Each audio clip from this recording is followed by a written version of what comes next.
ರೀ, ಮತ್ತೆ ಯಾಕೆ ತಲೆ ಮೇಲೆ ಕೈ ಹೊತ್ಕೊಂಡು ಕೂತಿದ್ದೀರಾ? ನೋಡಿದ್ರೆ ನನ್ನ ಮಗಳು ಮಾಡಿದ ಕೆಲಸನ ಈಗೇನಂತೀರಾ? ನಾನೇನು ಹೇಳೋ ಸುಶೀಲಾ, ನೀನೇನಂತೀಯ ಹೇಳು. ನನ್ನ ಮಗಳು ನನ್ನ ಮರ್ಯಾದೆನ ಕಡಿದ್ಲು ಅಂತ ಹೆತ್ತ ಮಗಳನ್ನ ಮನೆಯಿಂದ ಆಚೆ ಹಾಕಿದ್ರಿ. ಆದ್ರೆ ಹೊರಗೋದ ಮಗಳು ನಿಮ್ಮ ಮರ್ಯಾದೆನ ಉಳಿಸಿದ್ದಾಳೆ, ಬೆಳೆಸಿದಾಳೆ. ಜಯಣ್ಣನೇ ಬಂದು ನಿಮ್ಮನ್ನ ಹೊಗಳ್ತಿದ್ದಾರೆ ಅಂದ್ರೆ ಯೋಚನೆ ಮಾಡಿ. ನಿಮ್ಮ ನಿರೀಕ್ಷೆಗೂ ಮೀರಿದಷ್ಟು ಮರ್ಯಾದೆನ ನಿಮ್ಮ ಮಗಳು ತಂದು ನಿಮ್ಮ ತಲೆ ಮೇಲೆ ಸುರಿದಿದ್ದಾಳೆ. ಹಾಗಂತೀಯ? ಇನ್ನೇನು ಹೇಳಬೇಕು ರೀ? ನಾಳೆ ಸಮಾಜದಲ್ಲಿ ನನ್ನ ಸ್ಥಾನ ಏನಾಗುತ್ತೋ ಅಂತ ಒದ್ದಾಡ್ತಿದ್ರಲ್ಲ, ನೋಡಿ ನಿಮಗೆ ನಿಮ್ಮ ಮಗಳು ಮಂತ್ರಿ ಬೀಗರು ಅನ್ನೋ ಸ್ಥಾನ ಕೊಟ್ಟಿದ್ದಾಳೆ. ಈಗ ಮಂತ್ರಿ ಮಗ ನಿಮ್ಮ ಅಳಿಯ. ಈಗ ನಿಮ್ಮನ್ನ ಯಾರು ಏನೂ ಅನ್ನೋಕ್ಕಾಗಲ್ಲ. ನಮ್ಮ ಗೀತಂಗೂ ಒಂದೊಳ್ಳೆ ಸ್ಥಾನ ಸಿಕ್ಕಿದೆ. ಎಲ್ಲರೂ ನನ್ನ ತಿರಸ್ಕಾರ ಮಾಡ್ತಾರೆ ಅಂತ ಹೆದರ್ತಿದ್ರಲ್ಲ, ಈಗ ನೋಡಿ ಎಲ್ಲರೂ ನಿಮಗೆ ನಮಸ್ಕಾರ ಮಾಡೋ ಕಾಲ ಬಂದಿದೆ. ಇದೆಲ್ಲ ಯಾರಿಂದ ಆಯ್ತು ಹೇಳಿ? ನನ್ನ ಮಗಳು ಗೀತಾಯಿಂದ. ಹೆತ್ತ ಮಗಳನ್ನೇ ಮನೆಯಿಂದ ಆಚೆ ಹಾಕೋ ದುಷ್ಟ ಬುದ್ಧಿ ನಿಮಗಿದ್ರು ಅವಳು ತಂದು ಕೊಟ್ಟಿದ್ದು ನಿಮಗೆ ಮರ್ಯಾದೆಯನ್ನ. ನಿಜಕ್ಕೂ ನಮ್ ಗೀತಾ ಸಾಧಿಸ್ಬಿಟ್ಲು ರೀ. ಏನೇ ಸಾಧಿಸಿದ್ದು ನಿನ್ ತಲೆ? ಇಷ್ಟು ದಿನ ಕೆಂಡ ಎದುರುಗಡೆ ಇತ್ತು. ಕೆಂಡ ಎದುರುಗಡೆ ಇದ್ರೆ ಅದ್ರ ಮೇಲೆ ತಪ್ಪಲೆ ಇಟ್ಟು ಅನ್ನ ಮಾಡ್ಕೊಳ್ಬಹುದು. ಅದೇ ಆ ಕೆಂಡ ಇವತ್ತು ನಮ್ಮ ಪೀಠದ ಕೆಳಗಡೆ ಬಂದಿದೆ. ಅದರಲ್ಲಿ ಬೇಯ್ತಿರೋದು ನಾವೇ. ಇದು ನಿನ್ಗೆ ಅರ್ಥ ಆಗ್ತಿಲ್ವಲ್ಲೇ? ಅಂದ್ರೆ ತೊಂದರೆ ಕೊಡೋ ಕೈ ಎಲ್ಲೋ ದೂರ ಇತ್ತು, ಅದನ್ನ ನಿನ್ ಮಗಳು ಹೆಗ್ಲ ಮೇಲೆ ಹಾಕೊಂಡು ಅದನ್ನೇ ಸಂಗಾತಿ ಅಂತಿದ್ದಾಳಲ್ಲೇ. ಆ ಕೈ ಸುಮ್ಮನೆ ಇರುತ್ತಾ? ಸದ್ಯಕ್ಕೆ ಸುಮ್ಮನೆ ಇದ್ರು ಆಮೇಲೆ ಸುಮ್ಮನೆ ಬಿಡುತ್ತೇನೆ. ಇವತ್ತು ಪ್ರೆಸ್ಸು ಮೀಡಿಯಾ ಅಂತ ಸುಮ್ಮನೆ ಇರ್ಬೋದು, ಆದ್ರೆ ನಾಳೆ ಆ ಕಡೆಯಿಂದ ಏನ್ ಪ್ರಾಬ್ಲಮ್ ಬರುತ್ತೋ ಯಾರಿಗೂ ಗೊತ್ತು. ನಿನ್ನ ಮಗಳು ಮಂತ್ರಿ ಮಗನ ತಟ್ಟೆಗೆ ಹೋಗಿದ್ದಕ್ಕೆ ನಮ್ಮನ್ನೆಲ್ಲ ಬೀದಿಲ್ ನಿಲ್ಲೋ ಹಾಗೆ ಮಾಡ್ದ. ಈಗ ನಿನ್ನ ಮಗಳು ಅವ್ರ ಕುಟುಂಬದ ತಟ್ಟೆಗೆ ಹೋಗಿದ್ದಾಳೆ. ಅವರು ನಮ್ಮನ್ನ ಸುಮ್ಮನೆ ಬಿಡ್ತಾರೇನೆ?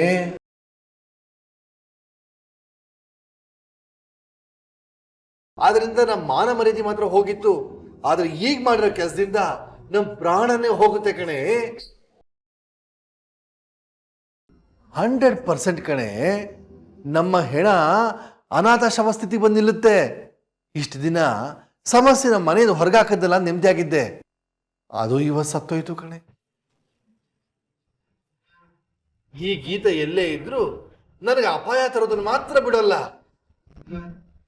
ಭಗವಂತ, ನನ್ನ ಬದುಕನ್ನ ಇನ್ಯಾವ ಸ್ಥಿತಿಗೆ ತಂದು ನಿಲ್ಲಿಸಬೇಕು ಅಂತಿದ್ದೀಯಪ್ಪ.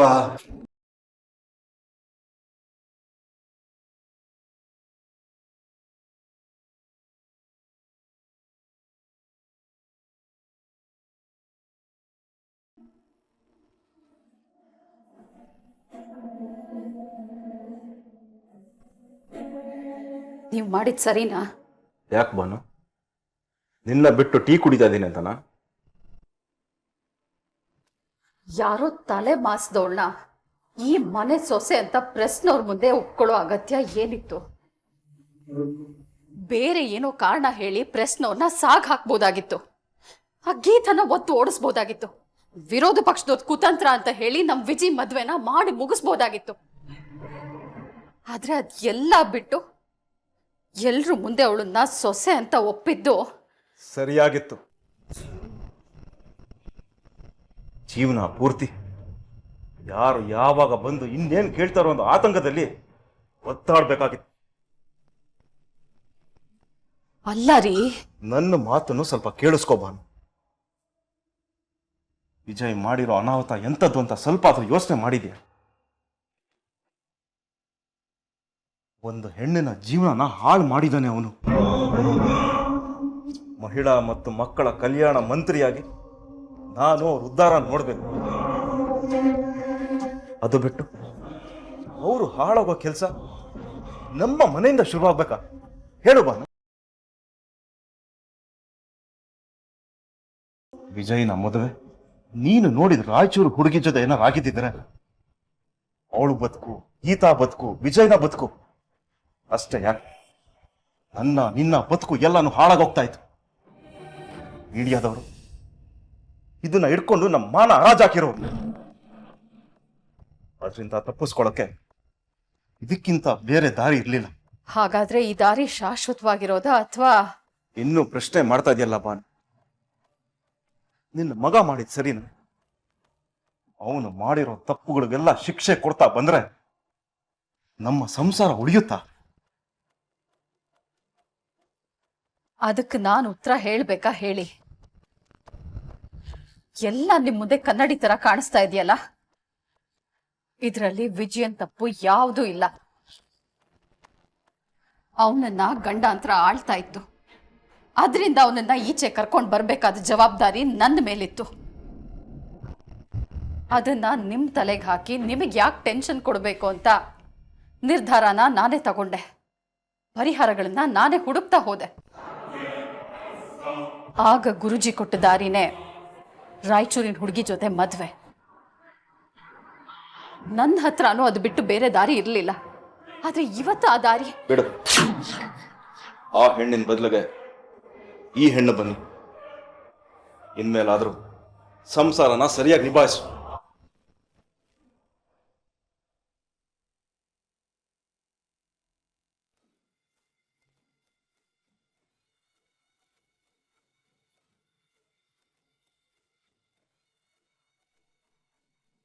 ಅಯ್ಯೋ ದೇವ್ರೆ, ಆ ಹುಡುಗಿ ನಂದ ಪಾಲಿನ ಅದೃಷ್ಟ ಆಗಿದ್ಲು. ಆದ್ರೆ ಈ ಗೀತಾ ನನ್ನ ಪಾಲಿನ ದುರಾದೃಷ್ಟ. ಅದನ್ನ ಇವ್ರಿಗೆ ಹೇಗೆ ಅರ್ಥ ಮಾಡಿಸೋದು?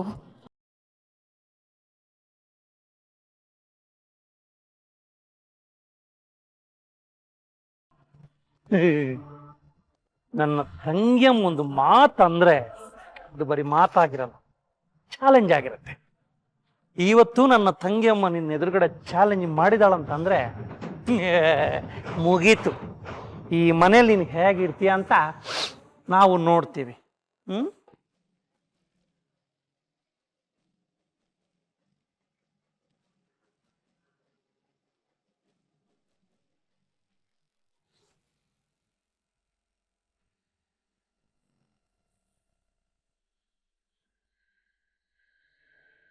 ಮಮ್ಮ, ನನ್ನ ಕೈಯಲ್ಲಿ ತಡಿಯೋಕ್ಕಾಗ್ತಿಲ್ಲ. ಆ ಗೀತಾಗೊಂದು ಗತಿ ಕಾಣಿಸ್ದೆ ನನಗೆ ನಿದ್ದೆ ಬರಲ್ಲ. ಸಿಟ್ಟು ಮಾಡ್ಕೋಬೇಡ, ಕಂಟ್ರೋಲ್. ಅಂದ್ರೆ ಈ ಜಗತ್ತಲ್ಲಿ ಯಾರ ಮನೆಗೆ ಹೋಗಿ ಜಾಂಡ ಕೊರ್ಬೋದಾ? ನೋಡು ವಿಜಿ, ಈಗ ನಾವು ಯಾವುದೇ ಪ್ರಶ್ನೆ ಕೇಳಬಾರದು. ಯಾಕಂದ್ರೆ ಅವಳು ಮೀಡಿಯಾ ಪ್ರೆಸ್ ಮುಂದೆ ಹೋಗಿ ನಾನೇ ಈ ಮನೆ ಸೊಸೆ ಅಂತ ಸಮರ್ಥನೆ ಮಾಡ್ಕೊಳ್ತಾಳೆ. ಹಾಗಾದ್ರೆ ಅದನ್ನ ಒಪ್ಕೊಂಡು ತೆಪ್ಪಗಿರ್ಬೇಕಾ? ಸದ್ಯಕ್ಕೆ ನೀನು ತೆಪ್ಪಗಿರು. ಯಾಕಂದ್ರೆ ಈ ಕೇಸ್ನ ನನ್ನ ತಂಗಿಯವ್ವ ದಿ ಗ್ರೇಟ್ ಭಾನುಮತಿ ತಗೊಂಡಾಗಿದೆ. ಅವಳ ಪ್ಲಾನ್ಗಳೇನು ಸಾಮಾನ್ಯದಾಗಿರಲ್ಲ. ಅದರಲ್ಲೂ ನಿನಗೆ ಅಪಾಯ ಇದೆ ಅಂತ ಗೊತ್ತಾದ್ರೆ ಅವಳು ಯಾವ ಲೆವೆಲ್ಗೆ ಬೇಕಾದ್ರೆ ಇಳಿಯೋಕೆ ಹೆಸರೋಳಲ್ಲ. ಅಲ್ಲಿ ತನಕ ನೀನು ಯಾವುದೇ ತಂಟೆ ತಕರಾರು ಮಾಡದೆ. ನಾನೇನು ಆತರ ಪಡಕ್ಕಾಗತ್ತೆ ಹೇಳು? ನೀನ್ ಬೇರೆ ಫುಲ್ ಎಣ್ಣೆ ಏಟಲ್ಲಿದ್ದೀಯಾ. ಇವತ್ತೇ ನನ್ನ ಫಸ್ಟ್ ನೈಟ್ ಅಂತ ಜೋಶಲ್ಲಿ ಮಧುಚಂದ್ರಕ್ಕೆ ಧುಮುಕಿದ್ರೆ ಎಲ್ಲ ಅಲ್ಲೋಲ ಕಲ್ಲೋಲ. ಅವಳ ಜೊತೆ ಜೀವನನ ಅದು ಕನ್ಸ್ ಮನ್ಸಲ್ಲೂ ಸಾಧ್ಯ ಇಲ್ಲ ಮಮ್ಮ. ಗೀತಾ ನಮ್ಮ ಬದುಕಲ್ಲಿರೋ ಅಸಹ್ಯ. ಸರಿ, ಎಲ್ಲ ಸರಿನಪ್ಪ. ಆದ್ರೆ ನಿನ್ನ ಹುಷಾರಲ್ಲಿ ನೀನಿರ್ಬೇಕು ವಿಜಿ. ಅಪ್ಪಿತಪ್ಪಿ ನೀನು ಎಡವಿ ಅವಳು ಗಟ್ಟಿಯಾಗಿ ನಿಲ್ಲಕ್ಕೆ ನೀನು ದಾರಿ ಮಾಡಿ ಕೊಡಬಾರದು. ಯಾಕಂದ್ರೆ ನಿನ್ನ ಗತ ಇತಿಹಾಸಗಳು ನನ್ನ ಕಣ್ಣ ಮುಂದೆ ಹಸಿ ಹಸಿಯಾಗಿದೆ. ಅದು ಈ ಜನ್ಮದಲ್ಲಿ ಸಾಧ್ಯ ಇಲ್ಲ ಮ್ಯಾಮ್. ಈ ಮನೆ ಗಲೀಜನ್ನ ಗೋಲ್ಗಪ್ಪ ಅಂತ ತಿನ್ನಕ್ಕೆ ನನಗೇನ್ ತಲೆ ಕೆಟ್ಟಿದ್ಯಾ? ಇನ್ನೊಂದ್ಸತಿ ಆ ಅಸಹ್ಯನ ಮುಟ್ಟ ಮಾತಾಡಬೇಡ.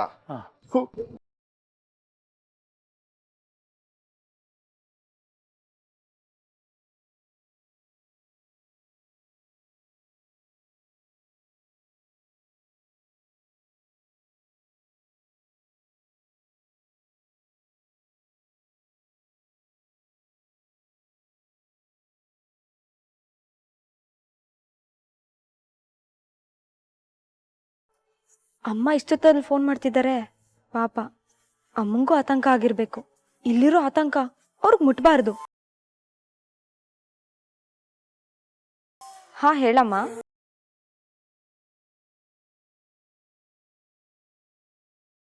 ಗೀತಾ, ಏನಮ್ಮ ಇದು? ಎಲ್ಲ ಸರಿ ಮಾಡ್ತೀನಿ, ಆಶೀರ್ವಾದ ಮಾಡಮ್ಮ ಅಂತ ಹೇಳಿ ಹೋಗ ಮಂತ್ರಿ ಮಗನ ಮದುವೆ ಆಗಿದೆಯಲ್ಲ. ಹೌದಮ್ಮ. ಯಾರನ್ನ ದ್ವೇಷಿಸ್ತಾ ಇದೆಯೋ ಹೋಗಿ ಅವನಿಗೆ ಹೆಂಡತಿ ಆಗಿದ್ಯಾ? ಏನೇ ಜೀವನ ಇದು? ಒಂದು ಹೆಣ್ಣಿಗೆ ಮದುವೆ ಅನ್ನೋದು ಬಹಳ ಮುಖ್ಯ ಅಮ್ಮ. ಆ ಮದುವೆ ಆದ್ಮೇಲೆ ಅವಳು ಜೀವನದ ಬೇರೆ ಒಂದು ಹಂತಕ್ಕೆ ಹೋಗ್ತಾಳೆ ಕಣೆ. ಆ ವಿಚಾರನ ತುಂಬಾ ಯೋಚನೆ ಮಾಡಿ ನಿರ್ಧಾರ ತಗೋಬೇಕು. ಆತರ ಪಟ್ಟು ತಗೋಬಾರ್ದು. ಆದ್ರೆ ನೀನು ಅಮ್ಮ, ನನ್ನ ಬದುಕಲ್ಲಿ ಮದುವೆ ಅನ್ನೋ ವಿಷಯದಲ್ಲಿ ಯೋಚನೆ ಮಾಡೋದಕ್ಕೆ ಎಲ್ಲ ಅವಕಾಶ ಐತೆ ಹೇಳು. ಯೋಚನೆ ಮಾಡಿದ್ರು ನನ್ನ ಬೈಕೆ ಗೆಲ್ತಿತ್ತಾ? ಇಲ್ಲ. ಅಪ್ಪ ನೋಡಿದ ಗಂಡನ ಒಪ್ಕೊಬೇಕಿತ್ತು, ಅಥವಾ ಅಪ್ಪನ ವಿರುದ್ಧ ನಿಂತು ಮನೆಯಿಂದ ಆಚೆ ಬರಬೇಕಿತ್ತು. ಬೇರೆ ಕಾರಣದಿಂದ ಅಪ್ಪ ನನ್ನ ಮನೆಯಿಂದ ಆಚೆ ಹಾಕಿದಾಯ್ತು. ಸಂದರ್ಭ ನನ್ನ ಈ ಮನೆ ಸೊಸೆಯಾಗಿ ಕರ್ಕೊಂಡು ಬಂತು. ಇದರಿಂದ ಅರ್ಥ ಆಗಿದ್ದು ಒಂದೇ ಅಮ್ಮ, ಮನುಷ್ಯ ಎತ್ತೋರ್ ಬೆಳೆಸೋ ಕೂಸಲ್ಲ, ತಾನೇ ಬೆಳೆಯೋ ಗಿಡ ಅಲ್ಲ, ಸಂದರ್ಭ ನಡೆಸೋ ಕಾಯಿ ಅಷ್ಟೆ. ಅಂದ್ರೆ ನೀನು ಸಂದರ್ಭಕ್ಕೆ ಬಲಿ ಹಾಕ್ಬಿಟ್ಟ ಗೀತಾ? ಸಂದರ್ಭನ ಬಳಸ್ಕೊಂಡು ಬಲಿತಾ ಇದ್ದೀನಿ, ಬದುಕನ್ನ ಕಲಿತಾ ಇದ್ದೀನಿ ಅಮ್ಮ. ನನಗೆ ಏನ್ ಹೇಳ್ಬೇಕು ಒಂದು ಅರ್ಥ ಆಗ್ತಿಲ್ಲ. ಏನೇನೋ ಮಾತಾಡ್ಬೇಕು ಅನಿಸ್ತಾ ಇದೆ, ಏನೇನೋ ಕೇಳಬೇಕು ಅನ್ನಿಸ್ತಾ ಇದೆ, ಆದ್ರೆ ಏನ್ ಮಾತಾಡ್ಬೇಕು ಅಂತ ಗೊತ್ತಾಗ್ತಾ ಇಲ್ಲ. ಅಮ್ಮ, ನೀನೇನು ಯೋಚನೆ ಮಾಡ್ಬೇಡ, ನಾನು ಆರಾಮಾಗೇ ಇದ್ದೀನಿ, ನೆಮ್ಮದಿಯಾಗಿ ಮಲ್ಕೋ. ಎಲ್ಲಿದೆ ನೆಮ್ಮದಿ? ನಿನ್ನನ್ನು ದ್ವೇಷಿಸೋರ್ ಮನೆಗೆ ನೀನು ಹೋಗಿ ಸೇರ್ಕೊಂಡಿದ್ಯಾ? ಅಲ್ಲಿ ಅವ್ರು ನಿನ್ನನ್ನು ಸ್ವೀಕರಿಸಿದಾರೋ ಇಲ್ವೋ? ಅವರೆಲ್ಲ ನಿನ್ನ ಸ್ವೀಕರಿಸಿದಾರೇನೆ? ಹೇಳೆ. ಪ್ರೀತಿಯಿಂದ ಸ್ವೀಕರಿಸಿದಾರ, ಒತ್ತಾಯಕ್ಕೆ ಸ್ವೀಕರಿಸಿದಾರ, ಅಥವಾ ಅನಿವಾರ್ಯಕ್ಕೆ ಸ್ವೀಕರಿಸಿದಾರ? ಅಮ್ಮ, ಅದ್ರ ಬಗ್ಗೆ ಯೋಚನೆ ಮಾಡ್ಬೇಡ ಅಂತ ಹೇಳಿದ್ನಲ್ಲ. ಇಲ್ಲಿ ನಿಮ್ಮಪ್ಪನೂ ತುಂಬಾ ಆತಂಕದಲ್ಲಿದ್ದಾರೆ ಕಣೆ ಗೀತಾ. ನಾವ್ ಯಾರ ಸವಾಸ ಬೇಡ ಅಂತಿದ್ವು, ಹೋಗಿ ಅವ್ರ ಮನೆಯಲ್ಲೇ ಮಗಳು ಮುಳ್ಳಾಗಿದ್ದಾಳೆ, ಅವರಿಂದ ಇನ್ನೂ ನಮ್ಗೆ ಏನೇನು ಕಾದಿದ್ಯೋ ಅಂತಿದ್ರು. ಇದೆಲ್ಲ ಕೇಳಿದ್ರೆ ನನಗೆ ತುಂಬಾ ಭಯ ಆಗುತ್ತೆ ಕಡೆ. ನನಗೇನಾದ್ರೂ ಪರವಾಗಿಲ್ಲ ಅಮ್ಮ, ಆದ್ರೆ ಅಪ್ಪಂಗೇನು ಆಗ್ದಿರೋ ಥರ ನೋಡ್ಕೊತೀನಿ. ತಲೆ ಕೆಡ್ಸ್ಕೊಳ್ಳೋ ಅಗತ್ಯ ಇಲ್ಲ ಅಂತ ಹೇಳ್ಬಿಡಮ್ಮ. ಅಂದ್ರೆ ನಿನಗಲ್ಲಿ ಅಪಾಯ ಆಗತ್ತೆ ಅಂತ ಹೇಳ್ತಿದ್ಯಾ? ಅಮ್ಮ, ನನಗೇನು ಆಗಿಲ್ಲ, ನಾನು ಗಟ್ಟಿಯಾಗೇ ಇದ್ದೀನಿ, ನೀನು ಗಟ್ಟಿಯಾಗೇ ಇರು. ನಿನ್ನ ಮಗಳು ಯಾವುದೇ ಕಾರಣಕ್ಕೂ ಕೆಟ್ಟೋಳು ಅನ್ಸ್ಕೊಂಡು ಬಾಳಲ್ಲ ಅಲ್ವೇ? ನಾನು ಹೇಳೋದು ಅಮ್ಮ, ನಾನೇ ನಾಳೆ ನಾಡಿದಷ್ಟರಲ್ಲಿ ನಿನಗೆ ಫೋನ್ ಮಾಡಿ ಹೇಳ್ತೀನಮ್ಮ. ಆರಾಮಾಗಿ ಮಲ್ಕೋ. ಇನ್ನೇನಾದರೂ ಮಾತಾಡೋದಿತ್ತಾ? ಊಟ ಆಯ್ತಮ್ಮ? ಮಲ್ಗೋದೊಂದೇ ಬಾಕಿ ಅಮ್ಮ. ಆರೋಗ್ಯ ಹುಷಾರು. Good night.